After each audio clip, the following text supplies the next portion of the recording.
Assalamualaikum warahmatullahi wabarakatuh, teman-teman. Selamat datang di Rek Channel, channel kreatif, inovatif, dan inspiratif ya teman-teman, dan sedikit tidak bermanfaat.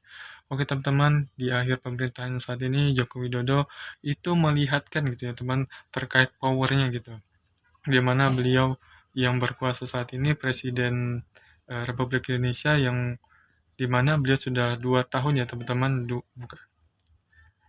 yang dimana beliau sudah 2 periode berkuasa yaitu selama 10 tahun, dan di akhir masa jabatannya ini beliau secara terang-terangan gitu ya teman-teman menunjukkan arogansi beliau gitu.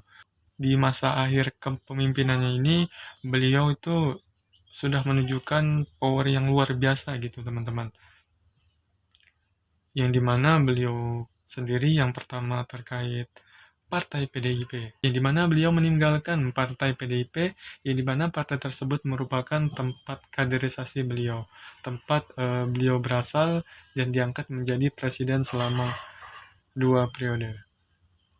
Kemudian yang kedua, dulu teman-teman, ketika Presiden Joko Widodo menjabat dan di awal masa jabatannya, beliau ketika pergi ke ibu kota, beliau menggunakan mobil SMK, yaitu mobil produk dari anak bangsa Indonesia sendiri. Akan tetapi saat ini anaknya sendiri yang mencalonkan diri naik MK gitu teman-teman, yang dimana sebetulnya anak dari Presiden Jokowi itu sendiri telah melanggar etika berat gitu ya teman-teman dari MK, putusan MK, akan tetapi tetap lolos gitu ya, tetap bisa mencalonkan diri menjadi wakil presiden. Dalam hal yang menjadi tidak wajar yaitu ketika anaknya melakukan pelanggaran etika yang berat, tetapi dari Presiden Joko sendiri tidak ada yang namanya tindakan tegas walaupun itu anaknya sendiri.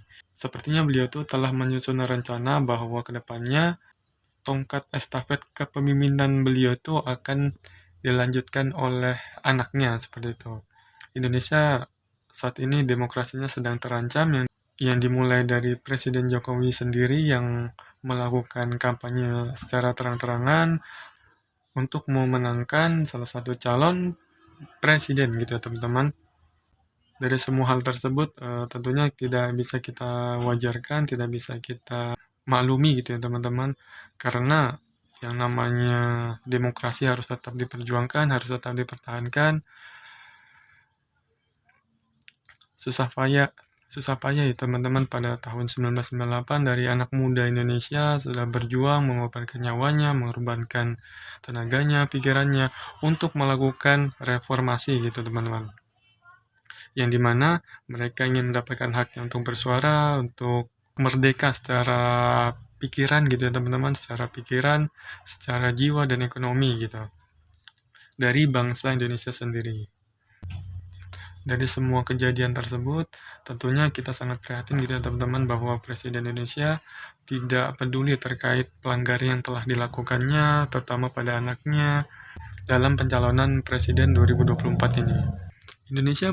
Indonesia adalah negara republik, bukan negara monarki, yang dimana kepemimpinannya itu berasal dari rakyat gitu ya teman-teman, dipilih oleh rakyat dan mengabdi ke negara, bukan dari keturunan pemimpin sebelumnya yang menjabat gitu.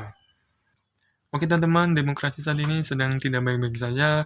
Mari kita kawal demokrasi ini agar tetap hidup hingga kedepannya, agar anak dan cucu kita, generasi selanjutnya bisa merasakan demokrasi ini. Oke, sekian dari saya. Assalamualaikum warahmatullahi wabarakatuh.